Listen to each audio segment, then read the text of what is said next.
en las palabras del presidente Andrés Manuel López Obrador al planteamiento de Celsin Juárez. La respuesta que da es de que está cundido el país, está lleno el país de personas con ese pensamiento o afectadas con ese pensamiento neoliberal que no han encontrado mucho en el órgano administrativo, en el círculo administrativo, que no tenga ligas a esas redes, yo considero mafiosas, de la intelectualidad de los gobiernos pasados. Y rescato, si me permites, para dejar la víbora chillando, una liga,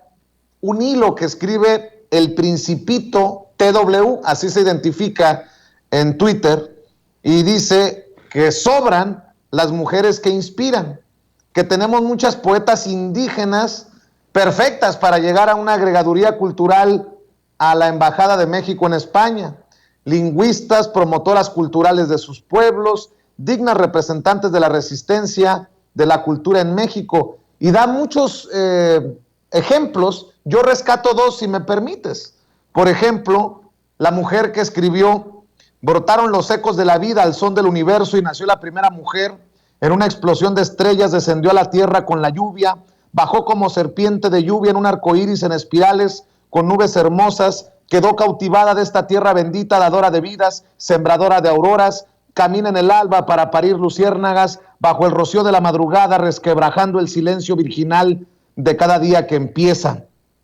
Es Celerina Patricia Sánchez Santiago, poeta, traductora y promotora cultural,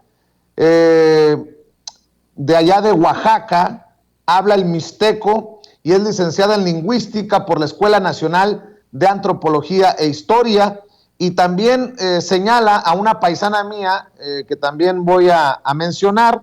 Emilia Buitimea Yocupicio, de origen mayo, poeta originaria de Guatabampo, Sonora, que se dedica a la promoción cultural a través de la Comisión Estatal para el Desarrollo de los Pueblos Indígenas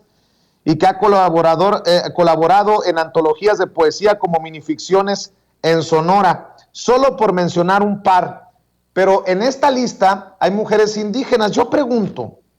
también en ese pensamiento neoliberal que sigue afectando a muchos que toman las decisiones por abajo del presidente, por abajo del secretario de Relaciones Exteriores, también habrá ese dejo de clasismo, racismo, discriminación,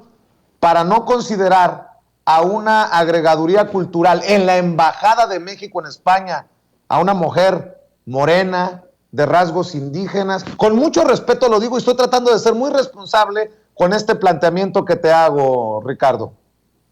Sí, tienes toda la razón, porque esto descubre y tiene que ver con esta cúpula, pues que se ha denominado ella misma cúpula intelectual. Nadie la ha denominado, hay que decirlo y hay que subrayarlo y hay que remacharlo. Ellos mismos se han encargado, en un goce narcisista, de autodenominarse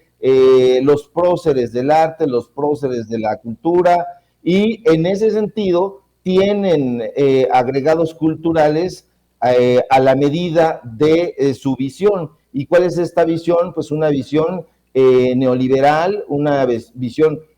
corporativista, una visión globalizada, y todas estas culturas que conviven en el complejo escenario de la realidad mexicana, que son las culturas mixtecas, mayas, seris, otomíes, etcétera, no se ajustan a esta visión globalizada que tienen en estos grupos. Hay que echarle un ojo al currículo de estos personajes, y son personajes ensobrecidos que imaginan que hablar francés, que hablar inglés, que hablar portugués, que hablar la lengua que sea, los pone en un nivel por encima del resto de las otras culturas. Están no pensando en las tareas de gestión ni de promoción de la cultura y de la cultura mexicana. No están pensando en que son representantes de un mosaico complejo como es el arte mexicano, para que lleven a cabo las tareas de promoción del trabajo que se está realizando. No están pensando en eso, están pensando en la autopromoción, están pensando en su propio discurso, están muy acaramelados entre ellos mismos. Entonces son personajes que no tienen en la piel ese sentimiento que tiene el resto de la población mexicana, y que precisamente habría que cambiarlo porque lo revela. Todo esto que está saliendo en las redes sociales, todo esto que se está visibilizando, yo me pregunto, ¿por qué en esos lugares, con el dinero que se está dando a estas agregadurías y a estas casas de cultura en el extranjero, porque no es la única, no vemos, por ejemplo, a artistas, a escritores, a músicos, a compositores de Puebla, de Yucatán, pero en las lenguas originarias, no a las personas que han tenido posibilidades de estudiar, como ha sido el caso de estos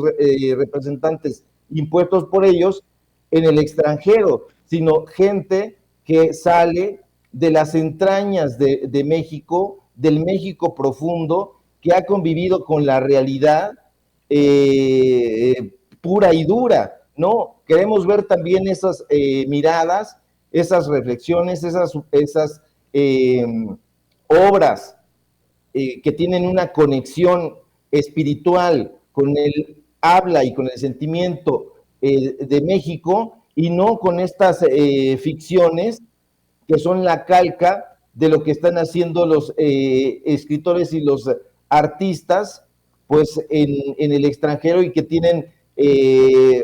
una aspiración de convertirse en algo sumamente elitista. No, queremos otro tipo de promotores del arte en México, que no tenga que ver con agregados culturales que actúan a través de privilegios inmerecidos. Oye, maestro, nada más para cerrar.